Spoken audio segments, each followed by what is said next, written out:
Hello and welcome to the Bottomland forest community. This is a forest community that is often found between the swamp areas of Florida and exists between those and upland forest communities.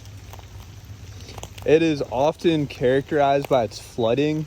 Bottomland forest communities experience periodic flooding due to the rain runoff, partially due to the rain runoff of the upland forest communities, as well as the overflow of the nearby swamp communities. And that is the main disturbance of the area, and will determine the types of species that are able to live in this area. But other than the periodic flooding of bottomland communities, there's not too many other disturbances other than the isolated tree catching on fire from a lightning bolt or something similar to that.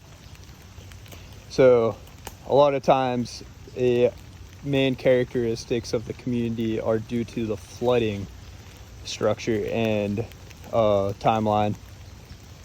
Taking a look at the soils, the bottomland forest communities have soils that are a mixture of organic material as well as other sand, silt, and clay further down. This is kind of seen in this hole that I dug here earlier. As you can see, there's a lot of organic material. There's still some leaves that are decomposing.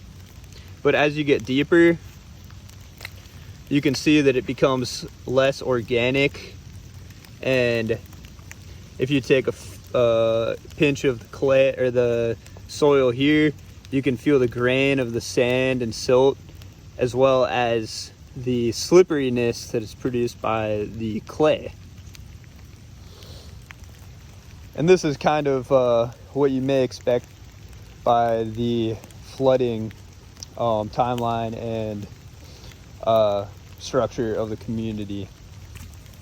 So moving on to some of the species that are found in this area. A lot of these can be found in other forest communities in Florida, but they are also very common in the bottomland forest communities. And we'll start right over here. This is a red bay. You can tell mainly by the shape of the leaf here. Moving on, we'll come take a look right here. This is a water oak. These species have very variable leaf shape. In fact, I've identified a few in this little area here that have a completely different leaf shape, and if I pass by it, I'll point it out. But as for right now, coming over here, this is another very common species, the red maple. The leaf shape is a big indicator. And if you look down here, you can see the stem with that red color on it. So moving on, there's a species that is pretty distinctive of the bottomland community, right over here somewhere, which is the American holly.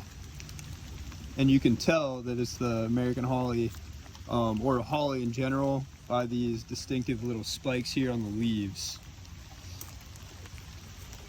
So yeah, those are a lot of the common species here in the bottomland community.